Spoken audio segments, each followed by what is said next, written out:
Good evening, and welcome everyone to this council's very first Mayor and Council meeting. Today is November 20th, 2023, and we'll begin meeting number 32-23. I want to execute a point of privilege to just at least introduce my colleagues, their very first time being on this dais, and congratulate them again. Dr. Miles. Fashionably late, but thank you for your patience. Councilmember Kate Bolton. So happy to be here, thank you. Councilmember Marissa Larry. Happy to be here. Councilmember Barry Jackson. Very pleased to be here. Councilmember Isola Shaw. Happy to be here. And Councilmember Adam Van Graag. Thank you, Madam Mayor. Honored to be here. We are your new team, and we're thrilled to be here to serve you. Please join us for the Pledge of Allegiance. I pledge allegiance to the flag of the United States of America and to the republic for which it stands, one nation, under God, indivisible, with liberty and justice for all.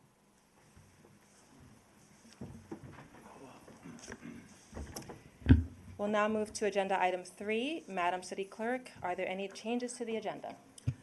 Madam Mayor and council members, I sent out a revised agenda for this evening, and it's been posted up online. There will be a city manager's report, and there will also be, I added the drop-in date for December 18th, and also there will be a mock agenda for review at this evening's mock agenda review. Thank you very much. And now we'll have the city manager's report. Before we get started on that, I'd like to welcome Mr. Craig Simoneau to provide that report. He has been appointed by the Mayor and Council as the acting city manager. Thank you so much for accepting this responsibility. We appreciate all of your support. Thank you, Madam Mayor. Good evening, Madam Mayor and council members. On behalf of the city staff, I would like to congratulate the Mayor and council members on the election, swearing in, and now your first meeting of the body, as the body Mayor and Council of Rockville. City staff is committed to working cooperatively with the Mayor and Council to advance your priorities and in partnership with you, conduct the business of the city and provide premier services to those who live, work, and play in the city. Congratulations. Thank you. I also want to thank staff and volunteers and everyone who was involved in planning the inauguration. It was historic, it was beautiful, and we really appreciate it. Do my colleagues have any questions on the city manager's report? Sorry, Madam Mayor, I already thrown wrenches in your plan. I show up late and I'm changing the schedule. But I just want to take a moment to acknowledge. Mike. Oh, I thought it was on. Did I turn it on? I'm still screwing up. I'm sorry. But I did want to recognize the passing of somebody who meant a lot to me, Miss Rosalind Carter.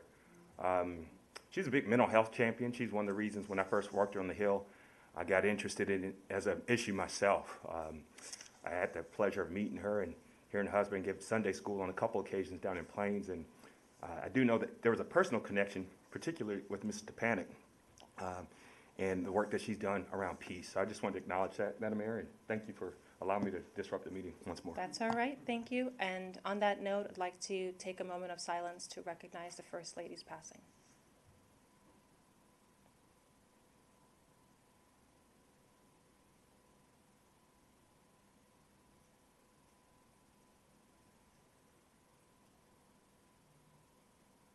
Thank you. She was a champion for peace, and may that be the tone at which that we conduct our business.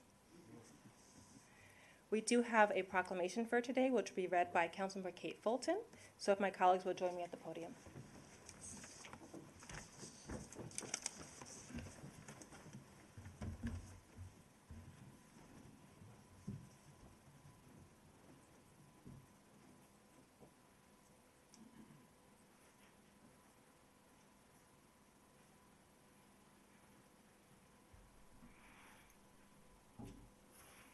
Good evening, everyone. I'm really thrilled to have this proclamation in honor of our municipal workers who are the engine and the backbone of our local democracy. Linda Moran, were you going to accept? Please come up. Thank you.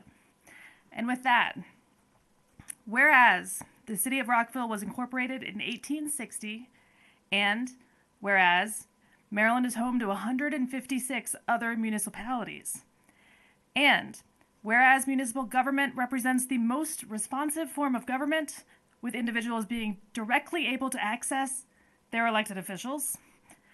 And whereas, in an effort to educate residents on what municipal government is all about and the need for their involvement, the City of Rockville is proud to promote municipal government awareness. And whereas, Rockville enhances the quality of life in and around the city through a variety of programs, services, and initiatives which help to make Maryland a great place to live, work, play, and explore. Now, therefore, the Mayor and Council of the City of Rockville, Maryland, do hereby join the Maryland Municipal League in declaring the month of November 2023 as Municipal Government Works Month in Rockville, Maryland, and call upon the people of Rockville to join others across the United States in recognizing and participating in this special observance. I move to approve the proclamation.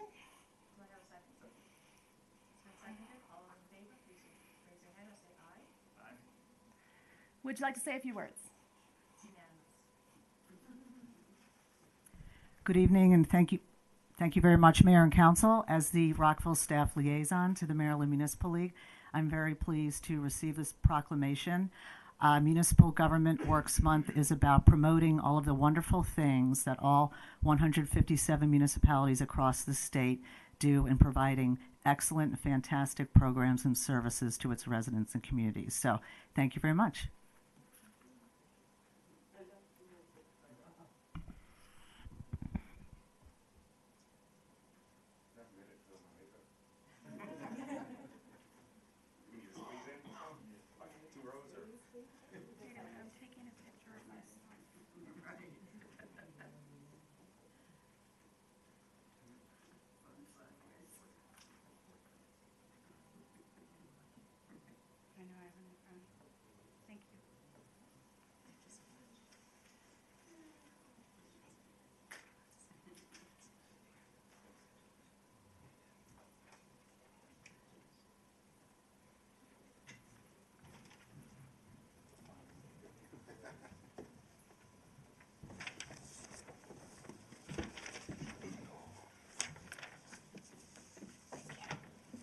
And now we'll move on to agenda item 7, community forum.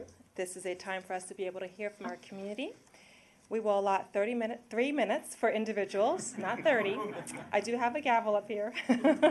And 5 minutes for members representing organizations. I'd like to welcome our first speaker, Mr. David Fallick.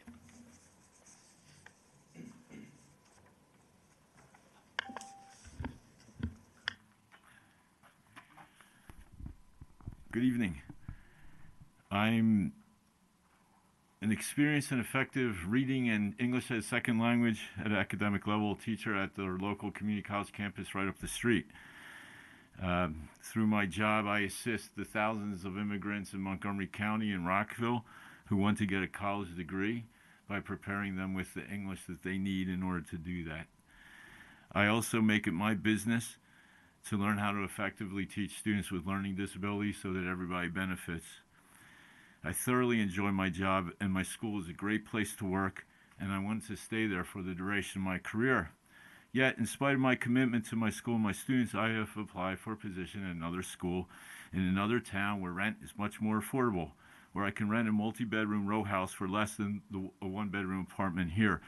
In Rockville, the rent for my tiny apartment with lousy construction and no soundproofing in the ceiling has jumped $266 a month since November of last year, and that is after my complaints. It would have been more than $300.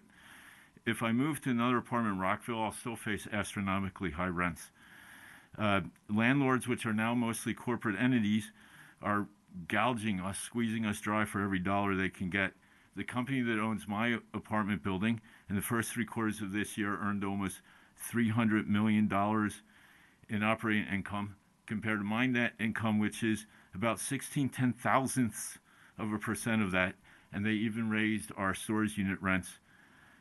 I'm here to ask how much more of my take-home pay will I have to fork over to fulfill my human need for housing. And many of the apartments here are the quality of the apartments, the physical quality, are not even worth $1. I'm not the only teacher in Rockville through my and the county through my conversations. I'm not talking about people at my job, but other teachers I know who are thinking of leaving in order to have more affordable rents. So I think the question is this: do you want good teachers who benefit the residents of Rockville and the entire DC metro area in our schools and just plain help people out who need it? Or should we protect the greed of the already rich who see dollar signs and renters as sources of profit for them? Therefore, I call on the City Council and Mayor to unanimously and immediately reinstate the 1.1% rent increase limit that was in place in 2021 on a permanent basis, and to apply it to both occupied and vacant apartments. And I urge you not to simply adopt the county's 6% limit, as that is still way too high and allows rent increases for over $100 a month, but return to the City of Rockville's humanitarian, effective, and anxiety-reducing 1.1% limit. With the rents and rent increases the way they are now, where and how are we supposed to live if we're not wealthy? Thank you. Thank you, Mr. Fallick. We'll now hear from Rebecca Murphy from the Human Rights Commission. You have 5 minutes. Madam Mayor, 3 minutes for all community forum. Okay, that's fine. Madam Mayor, council members, the City of Rockville's leaders have consistently stood against hate, and we urge our newly elected officials to maintain this stance in our diverse community. Everyone in Rockville, including residents, visitors, workers, and activists, deserves to feel safe and free from hate. On November 5th, an interfaith demonstration in Rockville called for a ceasefire in Gaza and humanitarian aid for civilians. Unfortunately, this peaceful expression was met with hateful counter-protests, including threats and unwelcome remarks. I will not echo these remarks here. Additionally, we are concerned about the recent rise in anti-Semitism in Rockville, especially in our schools. This was highlighted by the anti-Semitic graffiti discovered at Wooten High School shortly after the November 5th event. We hope the mayor and council will ensure that everyone, especially students and educators, is protected from violence and persecution. We also address the situation with Casa de Maryland, a key organization in Rockville which faced backlash for their public statement perceived as offensive. Although CASA has apologized and retracted these statements, the Montgomery County Senate delegation's suggestion to reassess financial aid to the immigrant community is troubling. CASA plays a crucial role in supporting low-income immigrants who already face significant challenges. While accountability for public statements is important, we caution against actions that could deprive marginalized communities of essential services. The Human Rights Commission advocates for careful and balanced responses from public officials to organizations with diverse perspectives. We are particularly concerned about the potential misuse of power to suppress dissent, especially against private nonprofits serving marginalized groups. Thank you for your attention to these matters. We look forward to continuing these vital discussions to ensure the human rights of all residents in Rockville are respected and upheld. Thank you. Thank you for your comments. We'll now move to agenda item, let me just check. Does anyone else have any comments? I don't see anything in terms of anyone else signing up. Anyone wish to speak? Thank you. We'll now move to agenda item 8, the 2023 certification of election results. We'll hear a presentation. Madam Mayor and council members, this agenda item is simply on the agenda to announce that those certifications have been certified. I have the board here. I want to thank them because without them, I wouldn't have been able to have such a successful election. So thank you to our Rockville Board of Supervisors of Elections that are here. And if you would stand up. Robert Koenig is our chair. Behind Robert is Kathy Sendos, Stephen Weiner, and Stephen Fisher are here. And I'd like to thank you personally. I wanted to also let you know that these results have been certified as of November 14th. They are put on the web with the additional votes from each district, and also that the board will also be holding 2 post-election meetings in January. We have not set those yet, but we will make sure that we get the meeting notice out in our Rockville reports and on our social media input and invite all of those who are interested in our election process. Thank you. I just want to give a round of applause to the BOSC. I know you get a lot of volunteer hours. Thank you.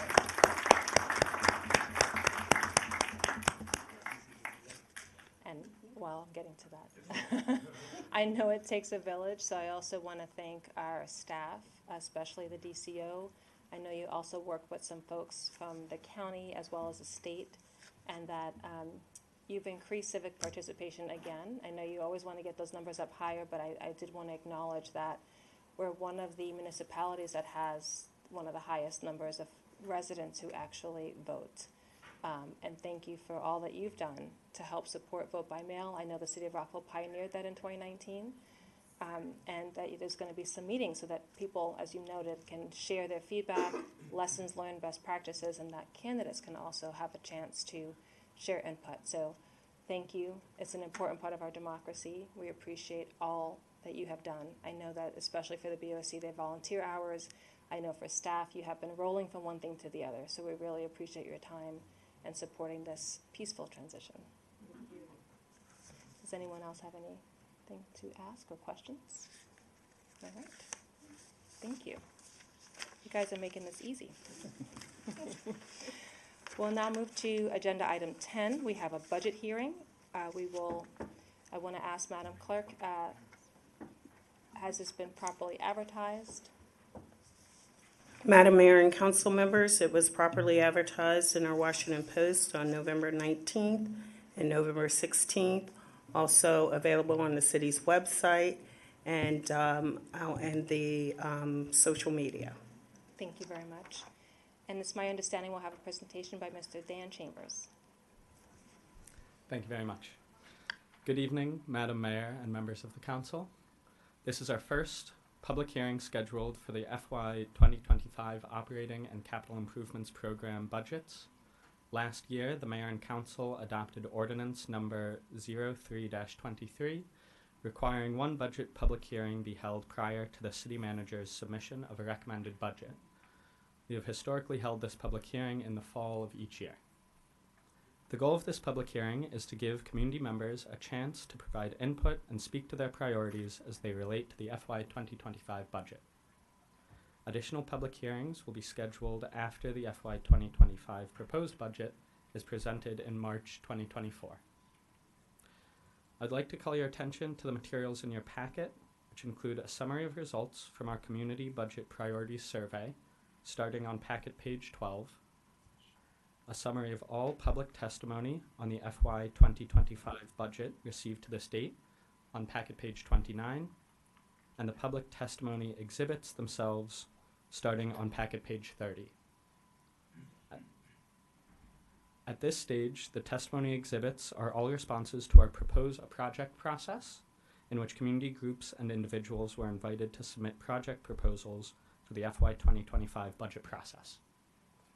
We ask that the Mayor and Council proceed with this public hearing and keep the budget public record open through April 12th, 2024.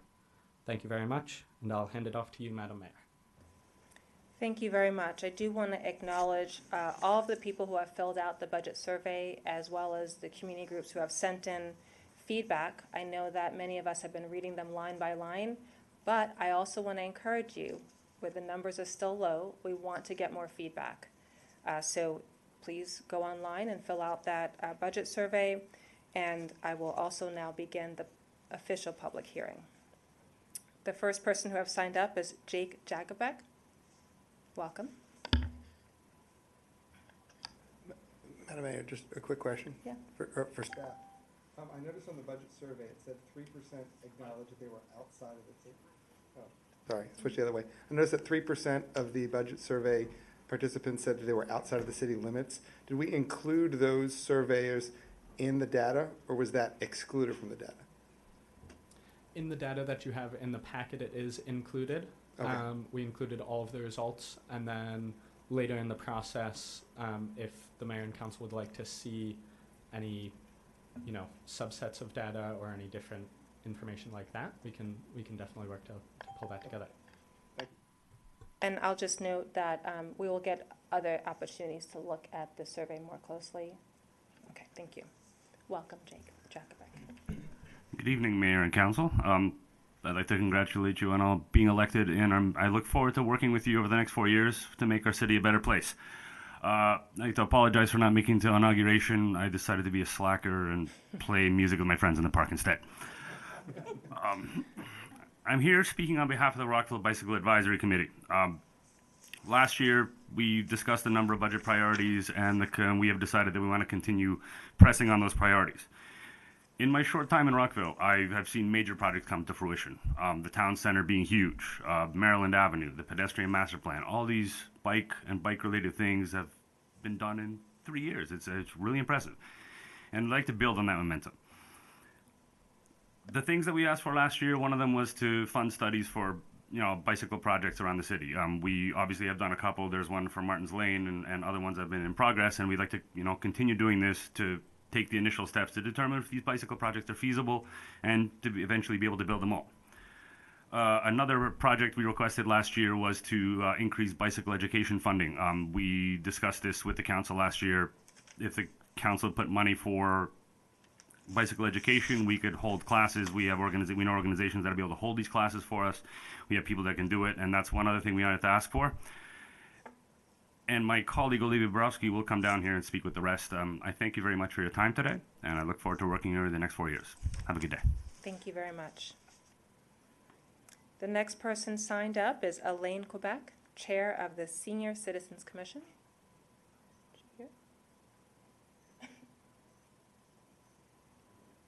DCO, have you heard anything?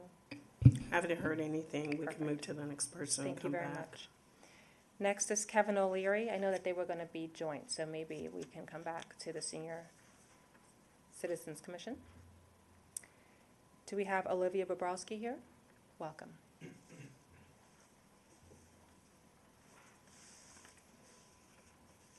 Hello, my name is Olivia Bobrowski. I live in Twin Brook. Congratulations to all of you on your election victories. Very excited to be working with you as well.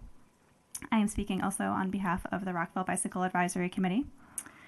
It was inspiring to hear many of you campaign on making transportation safe, sustainable, and accessible in Rockville. I'm speaking to share one way you can do that, which is to support RBAC's proposal to expand the capital bike share system in Rockville. Bike share is an increasingly popular way to get around.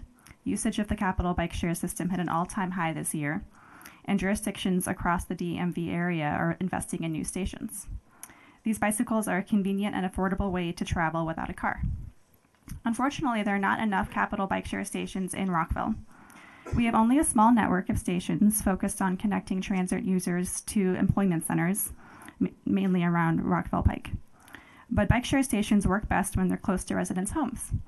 This allows us to travel from our homes to transit centers and to key community destinations, and then back home again. For example, I wish I could hop on a bike share bike near my home on Broadwood Drive and ride it to the Twin Brook Shopping Center, to the Twin Brook Library, or to the Twin Brook Community Recreation Center. But there are no bike share stations near my home or at these community destinations. There is not even a station on the east side of the Twin Brook Metro like there is at the Rockville Metro. I think we should expand bike share stations in Rockville, and we should start with Twin Brook. Twin Brook is a DOT historically disadvantaged community and a Montgomery County equity focus area. My neighbors and I deserve access to Rockville's bike share network. The city should start by purchasing 5 new stations. This would link Twin Brook residents to the bike share system in half-mile increments, stretching from the east side of the Twin Brook Metro to Rockville High School with key stops along the way. The stations are movable, so we can test new locations and adjust as needed. The total cost to fund 5 new stations for 5 years would be about $464,000. Capital bike share costs are funded by Montgomery County in partnership with local jurisdictions. However, the county says they are not currently funding new stations, so this makes it incumbent on the city of Rockville to fund new stations to improve our bike share network here in our own city. I encourage you to consider this an investment in accessible public transit for Rockville residents.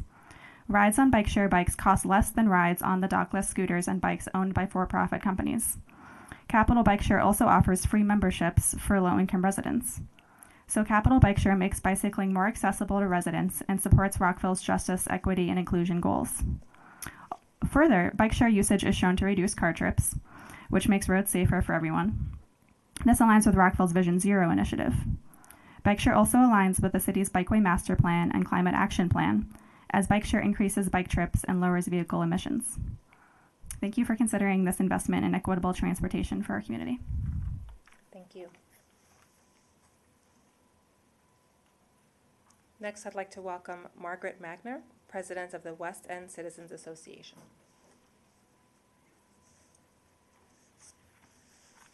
Good evening, and congratulations to the newly elected mayor and council members. I'm Margaret Magner. I'm speaking tonight as the president of the West End Citizens Association in support of the FY25 capital improvement project proposals submitted by our organization in September.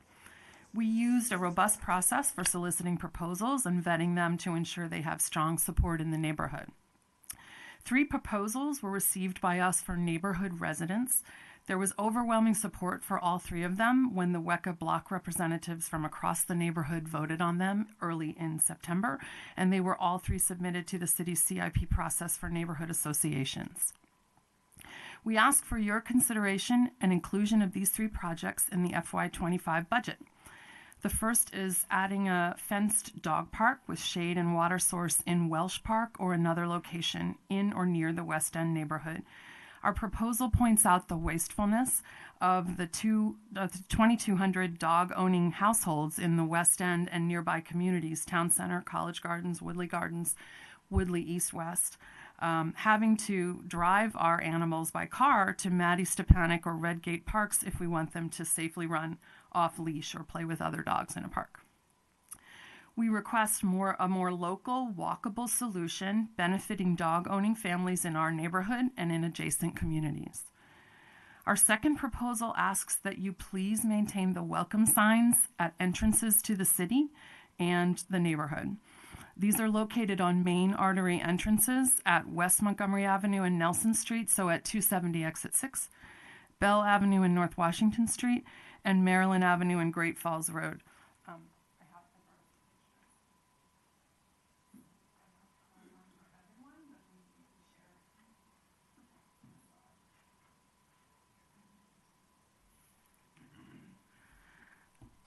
These signs are scuffed, peeling, driven over, not stable or durable, and they give a bad look to the city. It's really nice for both residents and visitors to be greeted by the signs, but they really need fixing to show pride of place in Rockville, and perhaps replacing them with more durable material like stone so that there's not so much maintenance involved. Our third proposal requests improving the areas of sidewalk in disrepair along the route of West Montgomery Avenue from Nelson Street to William Street, and removing the large growths of weeds that are coming out of the storm drains there. This is both an aesthetic and an environmental issue. It gives the city a bad look, and it also hampers the efficient flow of storm water into those storm drains. And actually, the drains do look better recently. I don't know if work has been done there after our submission, or if the plants growing out of the drains have just lost their leaves because it's autumn. These 3 requests come from Rockville residents heeding the call to participate and engage with their local government, proposing projects that would benefit our neighborhood, but also other communities near us and the city of Rockville. So please include the funding for these in your FY25 budget, and thank all of you for your service to Rockville. Thank you very much. Next, we'll have Robert Wright.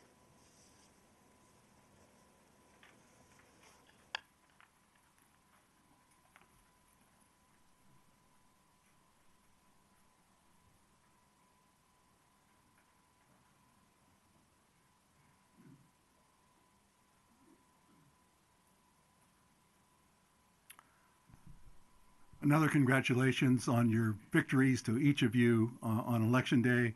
I wish you the best in the next 4 years. I also want to say, except for my inauguration, I think the inauguration ceremony yesterday was one of the best that I've ever attended, and you are to be congratulated for that. Now, down to business. I am Robert Wright, residing at 209 Watts Branch Parkway. I ask you to include a covered shelter in Wooten's Mill Park in the Capital Improvements Program for FY 2025. The covered shelter would be like the covered shelters in Calvin Park and Maryville Park. Locating the covered shelter in the vicinity of the large number of community gardens, the tennis courts, and the existing parking lot would be ideal. This area of Wooten Mills Park fronts Hurley Avenue, meaning the entire area is city property. There is no land acquisition required. It would be relatively easy then to provide utilities. That's electricity, water, and sewer. In addition to the existing users of the area, the gardeners and the tennis enthusiasts, the walkers, joggers, and families on the way to the playground would seek shelter during inclement weather. As a participant in the Wootens Mill Village, the village would have a neighborhood location for our social events and meetings. There are numerous residents in surrounding communities, including but not limited to Rockshire, Watts Branch Meadows, Cambridge Heights, Falls Mead, Glenora Hills, and Carter Hill, that would enjoy use of the covered shelter. I look forward to your inclusion of this covered shelter project in the FY 2025 Capital Improvements Program. Please contact me if you have additional questions or want additional information or want to discuss. Thank you very much for allowing me to speak, and happy Thanksgiving. Thank you very much. Welcome to the podium, Paul Scott.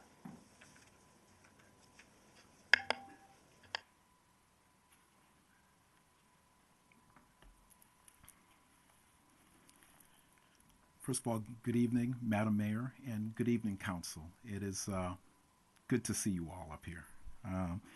I'm coming before you today as a resident and as a voter in the city of Rockville.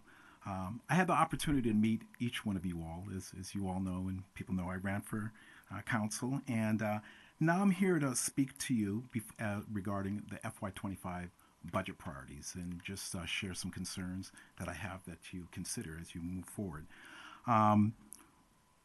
You all will be obviously balancing the interests of the city. We have a city that's growing, it's diverse.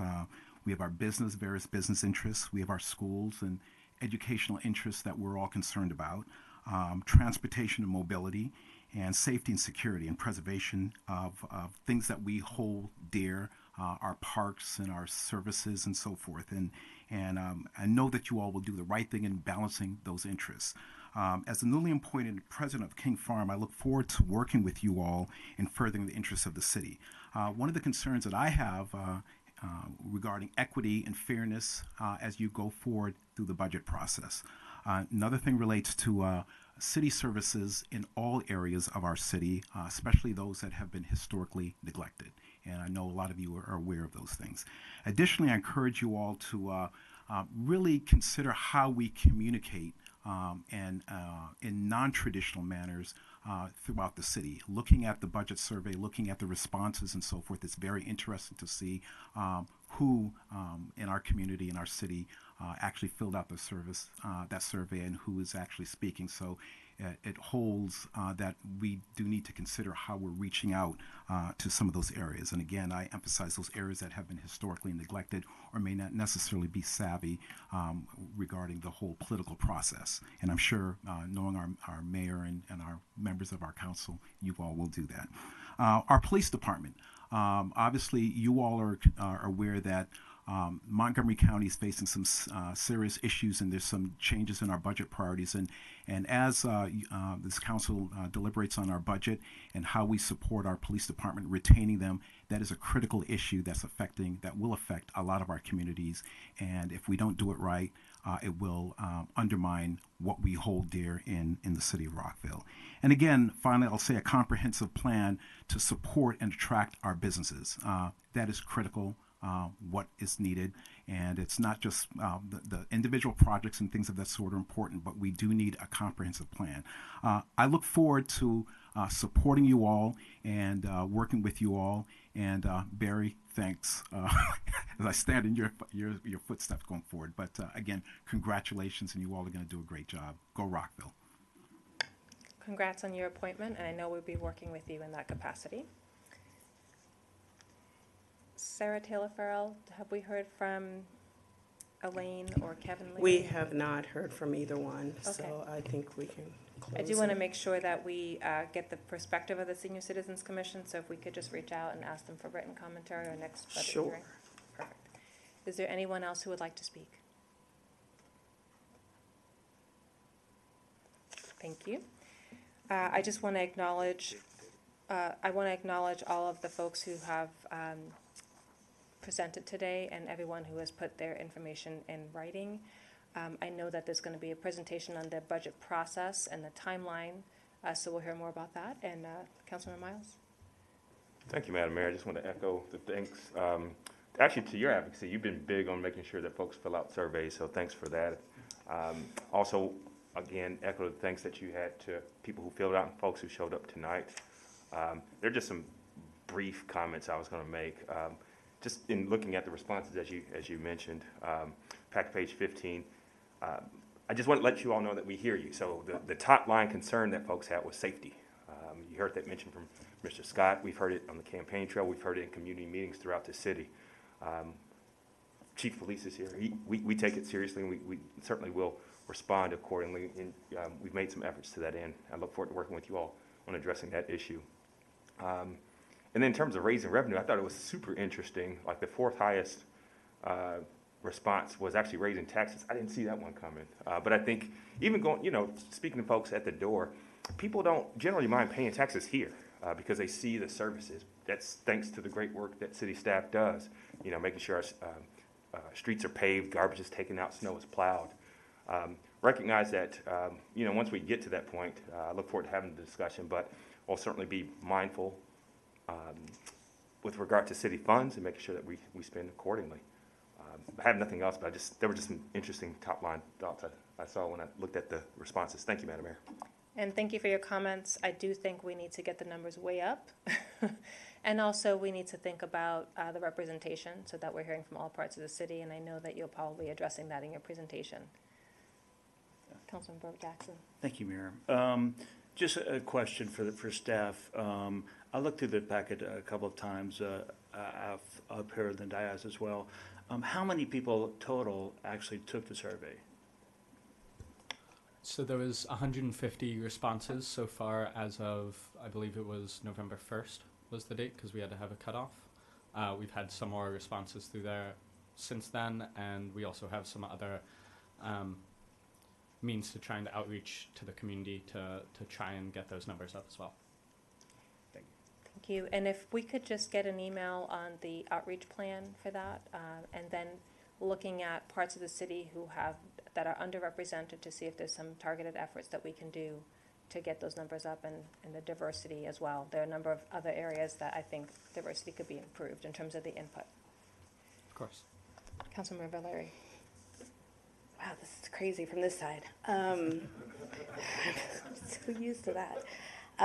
So yeah, I wanted to echo as far as once I saw the demographic data, I was struggling to see if there was an actual relevance to some of the responses, given that it was a very, it's not reflective of the true diversity across the board of the city. So I personally struggled with that. I know how hard outreach is, but it's the intentionality of that. So I'm hopeful that the outreach plan that is coming forward will find new ways to engage a broader swath of individuals. The other thing I just wanted to flag or note rather is that the map that is utilized so that for self-identification of what neighborhoods people come from. I know where it comes from. I know where the map itself comes from, right? It's the leaf collection map. But even when I was president of our community association, no one knows, that doesn't correlate really to anything. And in fact, it actually, it divides up some neighborhoods in an artificial way. So I would love to see the responses either without that, maybe just, finding a way to tweak it somehow, I think would be helpful because, for instance, Twin Brook and East Rockville, part of them are squished together.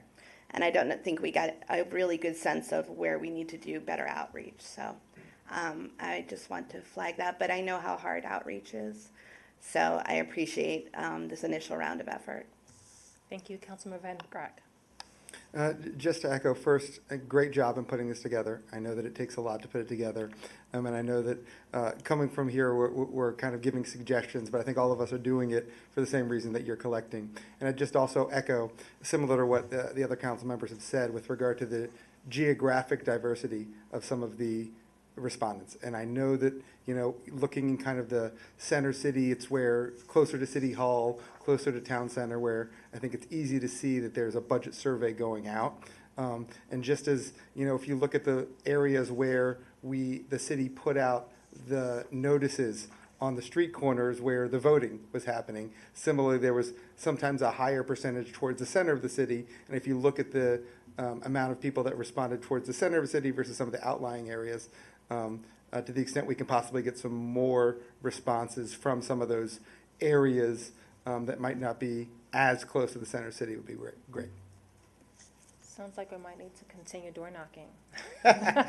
Hey, canvassing works in every direction.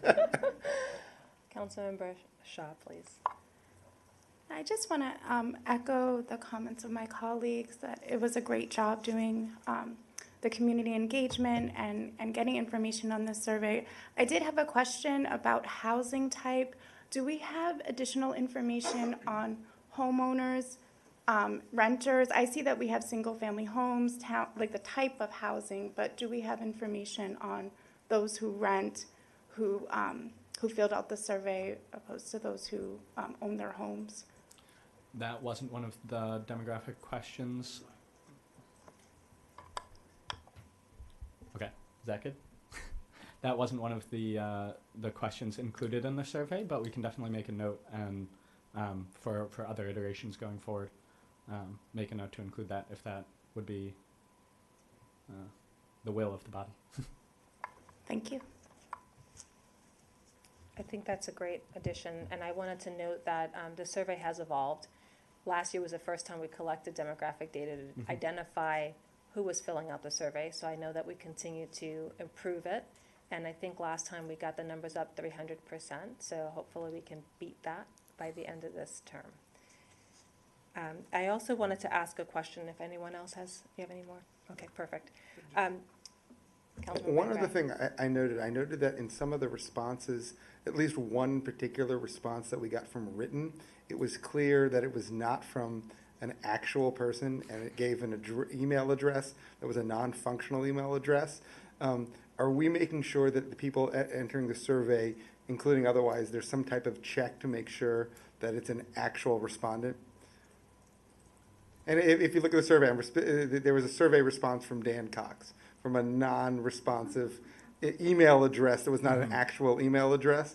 And that's kind of, I'm just making sure that what we're receiving is accurate. We can take a look into that. There's not any, software we have that confirms the IP address that responses come from or anything. But we can look through and try and parse out any suspicious looking responses. Thank you. We don't want AI residents filling out the survey. With that, thank you to my colleagues for your questions. I just want to note that we are listening to everyone who came to the hearing as well to the survey respondents. We're going to have a meeting on December 4th where we'll share more ideas and do some live polling. I do have a question for the city manager or finance director. How long will this public record stay open, just so that the public is aware? The public record will stay open until April 12th. Thank you. So there'll be more opportunities for public hearings. Madam Mayor, if I could, I heard a lot of support for an outreach plan, and then there was a request for another question. So I just want to confirm that that's the will of the body that they wish us to move forward with an outreach plan, present that to you, and whether or not you want to add that question in future iterations. Let's just do a straw poll. Do you agree? I'm seeing yeses all around. Thank you, Madam Mayor. Thank you for clarifying. All right. Next, we'll be moving to agenda item number 12, the FY25 budget process. And we welcome Ms. Kim Francisco.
Good evening, Madam Mayor and members of the council. The presentation this evening is intended to walk you through the city's budget process and share the planned timeline for the FY 2025 process. We can save time at the end to take any questions that you have for us, but before we get started, I wanted to first encourage any members of the public who may be watching to take our FY 2025 Community Budget Priority Survey. The survey has been available since September 1st and is available in 5 different languages. You can access the survey by scanning the QR code that's on the screen or by visiting rockvillemd.gov/budget. Now we can dive into the budget process.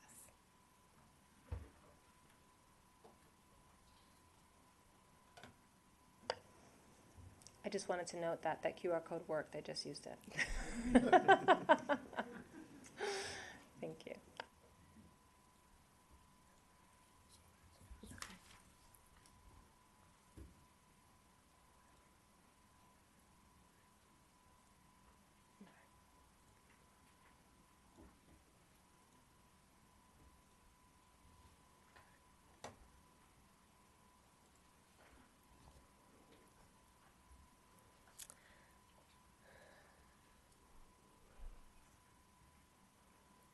Rockville's budget document serves as a policy document, a financial plan, an operations guide, and a communications device. It is frequently referred for our financial management policies, the planned spending and budgetary allocations, departmental initiatives, goals and intended outcomes, and for high-level information that communicates the priorities of the elected body. From start to finish, the budget process lasts approximately 10 months and requires the engagement and feedback of departmental staff, the city manager, the mayor and council, and the public. Attachment A of your packet includes the proposed budget calendar. The dates that are referenced are not at all final and are subject to change as the mayor and council's schedule for meetings is finalized. This attachment also shows planned utility rate study briefings and budget preview briefings to be held with the mayor and council prior to the publication of the proposed budget.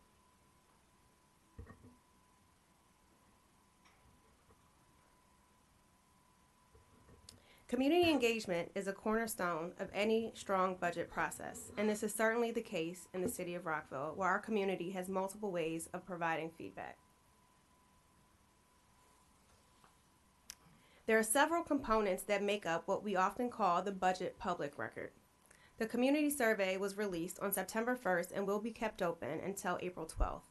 We have historically provided the mayor and council with periodic updates on the survey responses and plan to continue this for FY 2025.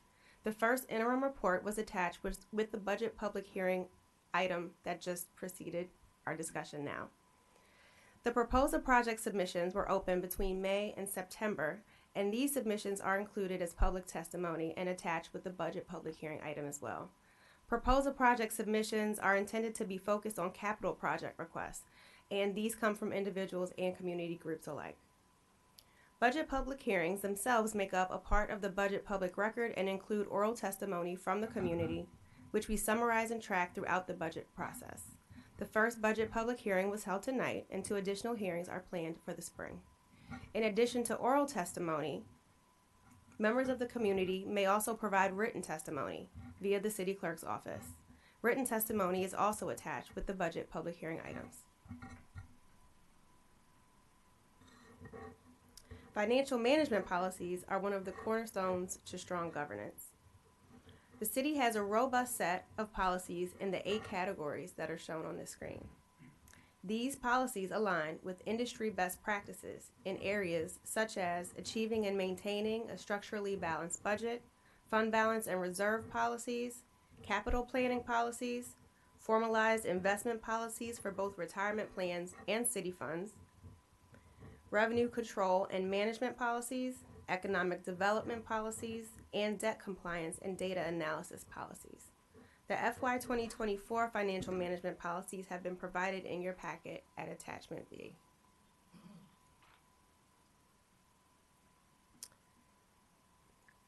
Strong financial policies promote stability and continuity. They define boundaries that align with the city's strategic intent. They support our AAA bond rating and reduce the cost of borrowing. They encourage a long-term perspective and manage financial risk for the organization overall.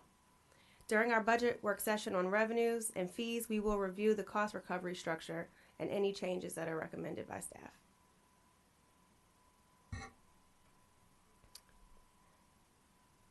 Internal budget development is a significant part of the budget process and requires that we bring with us a spirit of transparency, collaboration, innovation, stewardship, and flexibility. This part of the process involves all city department staff and includes the engagement of the city manager with making key decisions on the proposed resource allocation for the proposed budget. The city has many revenue sources, and we work to develop revenue projections using a combination of methods, techniques, and data gathering. All of the information received must also take into consideration economic conditions and the impacts of changes in laws or regulations. This slide shows the type of information that we use to assist in the development of projecting revenues for the upcoming year. At its most basic level, the operating budget includes personnel funding, a core services budget, and resources for potential enhancements. The amount of resources available for enhancements will vary based on a number of factors, including revenue projections and anticipated changes to the personnel and core services costs. This can include things like contractual increases or new legal mandates that might require the city to incur additional costs to continue providing the same core services. The future planned improvement projects, also called PIPs, are part of our operating budget development process and identifies needs that should be considered in future years for one-time funding in the operating budget.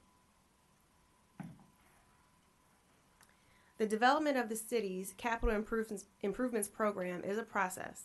This includes department submissions, project scoring, cash flow analysis, recommendations from our CIP prioritization committee, documentation of operating budget impacts, debt issuance considerations, and city manager funding decisions. With each budget adoption, we review the rates for city utilities. The water and sewer rates undergo a formal analysis every few years using a rate consultant where operating and capital needs are identified and projected alongside usage trends to develop proposed rate changes. Staff are currently undergoing a refreshed utility rate study, which will inform the proposed water and sewer rates for FY 2025 through 2027. As mentioned earlier, the Mayor and Council will receive briefings from our utility rate consultants in the coming months. The refuse and stormwater rates are updated annually and look to recover the costs of providing refuse and recycling service and maintaining the city's stormwater program for its permit.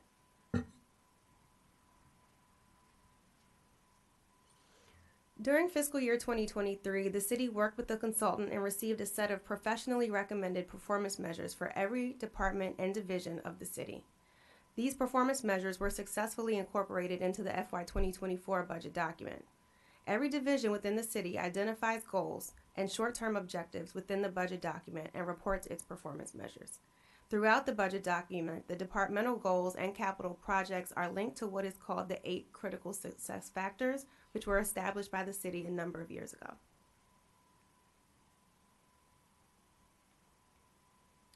Now for mayor and council direction, this is of course a major component of our budget process. On December 4th, we are planning to undergo a live polling exercise with the mayor and council and facilitate a priority discussion so that known priorities of the mayor and council can be factored into the development of the proposed budget. Our meeting tonight included the first budget public hearing, and we anticipate an additional 2 public hearings in the spring, like I mentioned earlier. Receiving public feedback is a core component of the budget process and is required by city charter. Budget work sessions are designed to allow the mayor and council to delve into specific aspects of the city manager's proposed budget. During these sessions, we can provide budget highlights, discuss financial management policies, share any updates or changes from the proposed budget, and share options on the use of available budget capacity. The budget timeline includes 3 dedicated budget work sessions to cover operating revenues, rates, and fees, operating expenditures by department, and the capital improvements program. Last but certainly not least, the budget process includes feedback from the Financial Advisory Board, sometimes referred to as the FAB. The FAB performs an annual review of the city's financial management policies and an annual review of the proposed budget document. Formal board comments and recommendations are included with one of the budget work sessions ahead of budget adoption. If there are detailed recommendations from the FAB, those will be provided to the mayor and council in a memo. This concludes my overview of the budget process and timeline. We are happy to take any questions that you might have and provide any additional details that you may be interested in. Thank you, Ms. Francisco. I just wanted to open the floor to any questions from my colleagues. Councilmember Miles. Thank you, Madam Mayor. 3 questions. One is, I'm going to end up showing my age, but I recognize that we're going to a new format in terms of the budget survey among us. I'm kind of a creature of habit. I did like having to think about the questions in advance and put together responses. Are we doing away with that? And the reason I liked it, I'll say this again, is that it was just cool to see the responses of my colleagues, and they'll be printed just so I can see, where people's heads are at, as opposed to answering in real time. It kind of feels like I'm back on a candidate forum or something like that. But just I had 2 more questions, but I didn't know what your thoughts were on that one. Sure. So what we have run into with this process is a bit of a time crunch, and that's just given the election and inauguration timeline and where we need to get in terms of preparing that proposed budget document. So it is pretty time sensitive that we get some feedback from the elected body with the understanding that there will be additional opportunities for feedback. So we took the approach of doing a live polling exercise. We have provided everyone with the questions in advance, so you do have an opportunity to think about those questions and give them some careful consideration. And I can tell you that staff will be listening, watching to hear what that discussion will be in the absence of more formal, I guess, written comments that we've seen in the past. We can certainly look at going back to that format if it is beneficial to the elected body. But I think just given the time crunch of this process, we thought that a live polling would provide us that feedback more quickly. Cool. Thanks for the reply. I'll let other folks opine on that one. I'm, again, just a creature of habit. Dr. Miles, may I just comment one Yes, second? So that came up during the orientation, and I agree I was a creature of habit. I am trying to be open-minded because of the time crunch, but one thing that did come forward is we'll do the live polling on the set questions that were shared with us, and we'll make sure Councilmember Dr. Miles gets that.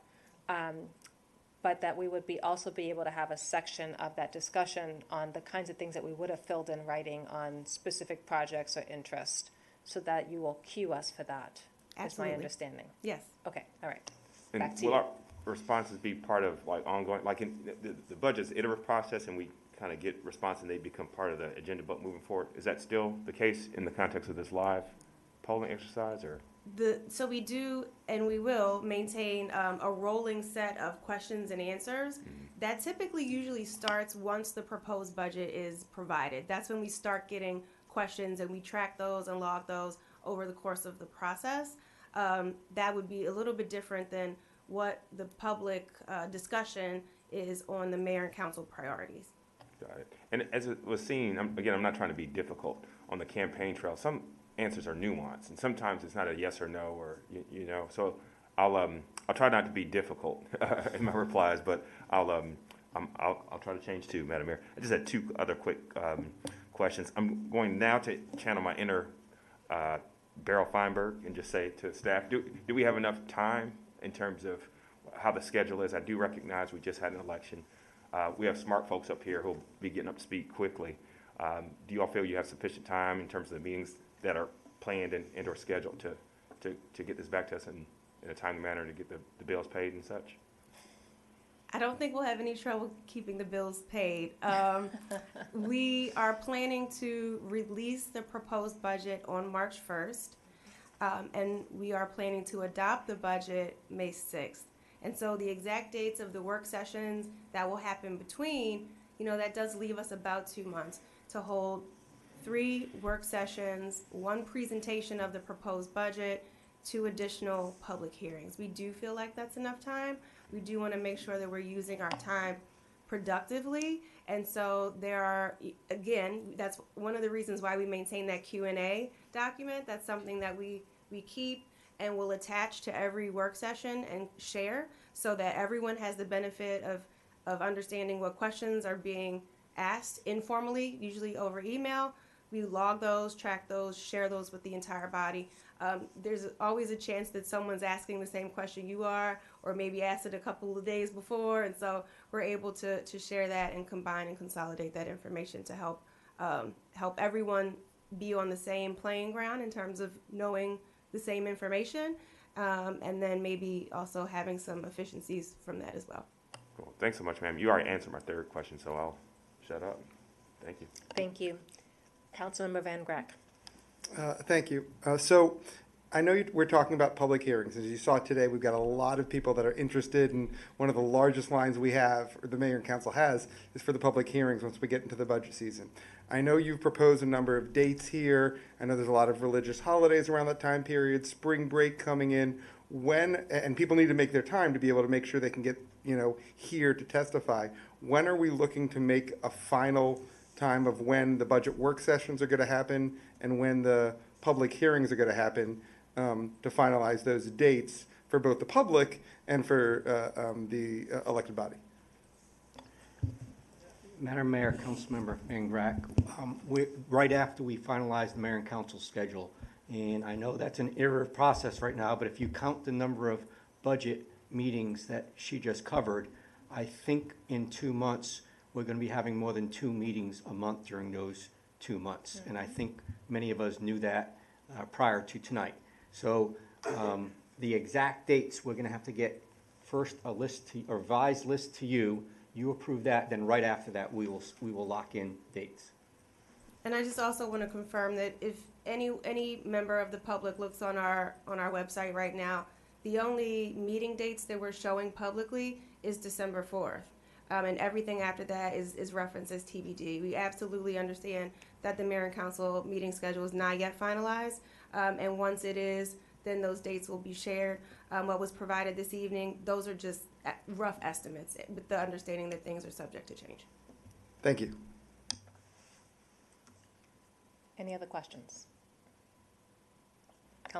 Councilmember Valeri. I guess maps is going to be my theme of this evening. I know that, and I'm blanking on exactly what it looked like. Essentially, what I'd love to see is the current CIPs, the capital improvement projects that are area specific. I know that that there's citywide ones, but could we? I'm a visual learner. Could we see a map of where our CIPs are right now within the city to determine the best path forward from geographic equity? That would be personally really helpful for me. And I vaguely recall kind of something last budget season, but I didn't pay as much attention then as I am going to now. So Certainly, we did share a map of all discrete projects in the city as part of last year's process, and we intend to update that with the FY25 version, which may just incorporate a few new projects. It probably won't be a dramatic or drastic change from the map that you recall from last year. We enjoyed seeing that. It was helpful not only to us, it was also helpful to that CIP evaluation committee that I referred to. They also review all of the projects and make recommendations, and they also found that helpful as part of the last process. So we will continue that, and we will certainly share that information. that would be great. Thank you so much, and I'm glad I actually had a good memory. Councilmember Shaw? I know there is a budget equity tool. Could you just share when or where in the timeline process that equity tool is applied? We have an internal budget equity toolkit that was developed and rolled out as part of last year's budget process that exists and is used throughout the internal budget development process. It is a tool not just for the budget office, it is a tool for every department in this city, so that when they are making their budget submissions, they are applying an equity lens. They are asking themselves questions like, does this request improve or hinder equity in the city? And it takes you through a series of questions. It is not a publicly facing document, but it is used throughout the entire process for the internal budget development. And to add, there are also climate resiliency resources that we also provide. And so in that same vein, those documents, those resources are also used across every city department. And, you know, from as early as September, when we kick off the budget process for staff, up until about January, when those final decisions are being made for the proposed budget. Thank you. I'm not sure if you were going to ask this question, but is it possible for Mayor and Council to see some of those questions that are asked, just in terms of how you look at the lens of equity and sustainability? We can certainly share that document with the group. Thank you. I know there was interest on that in the orientation. And just for clarity, so you're asking questions like which community could be burdened, which community could benefit from like the impact of decision making? Is that part of the tool? I can't cite the exact language that's used. We're in the throes of all these things right now, but I can certainly again share that document, and that would include all the questions. Thank you. Quite a lot of that, just for context, looks very similar to a document that Montgomery County. It might actually be MCPS. It's either county government or MCPS. They have a similar budget equity toolkit, and we had ours underway and realized that they had one later. And when we looked and compared, we were really actually impressed at how similar our documents are, in fact. So I think we definitely look to best practices and work collaboratively as we develop that document, and we'll be happy to share that with the Mayor and Council. Thank you very much. Councilmember Miles. Thank you, Madam Mayor. I think you partially answered the question. I do know, to your point, Councilmember Shaw, that the counties has one that's pretty ostensible. Like, I think it's a score on each document per se. I don't recall that ours is that salient, but I look forward to whatever y'all come up with. But yeah, great question. Thank you. I have a few questions if I see no other hands. Okay.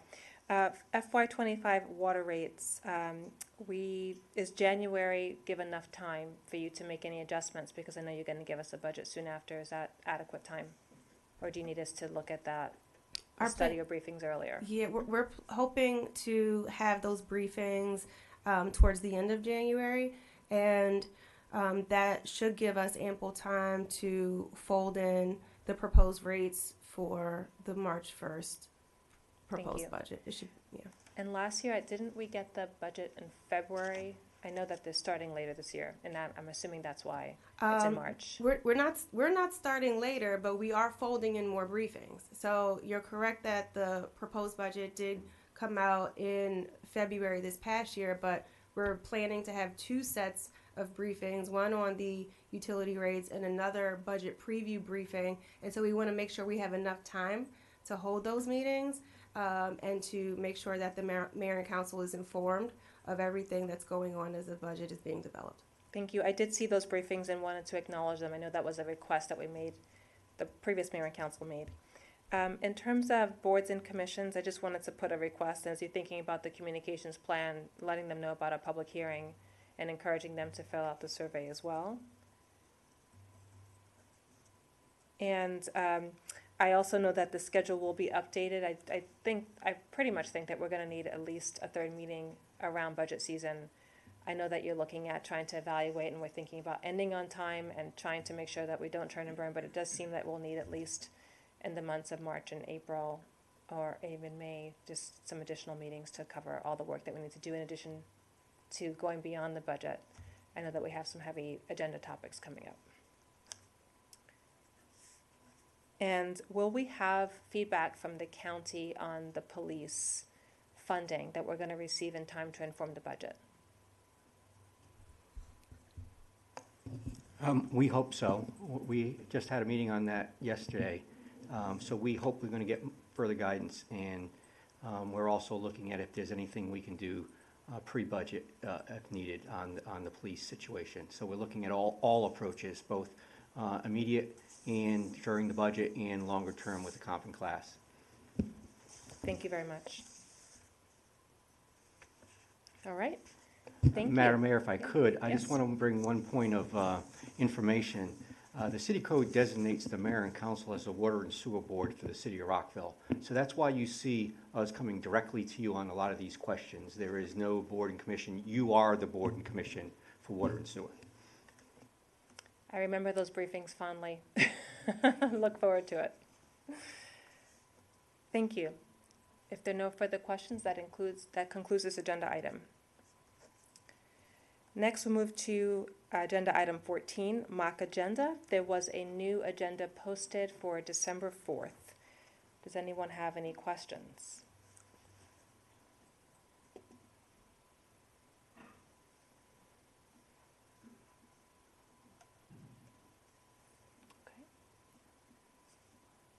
I'm seeing none. I do know that there will be additional agenda topics coming, so we'll be able to see in the future more mock agendas so that we can see how the schedule is panning out. And I will work with DCO on that. Thank you very much, in the city manager's office. Yes, Madam Mayor. We committed to the mayor and council to give at least one mock agenda at every packet. We did not have that in your packet before you came here. That's why we felt the appointed officials got together today. We thought it was important for you to have that tonight to fulfill that promise. And we are working on the 90-day look ahead of what we think is coming. That's in progress now, and we're pulling that down for the first time to start looking at that. So we're hoping we'll have that for you possibly by your retreat so you can start seeing what's coming. Thank you very much. Any questions? All right, we are on time. I'm so proud of this body already. All right, moving on to old new business. Any questions or comments? Well, I will entertain a motion to adjourn. Motion to adjourn. Councilmember Jackson. Motion to adjourn. I second. Wonderful. All those in favor? Aye. Aye. All right. We're starting a new trend, everyone. Thank you. Have a great evening. Did you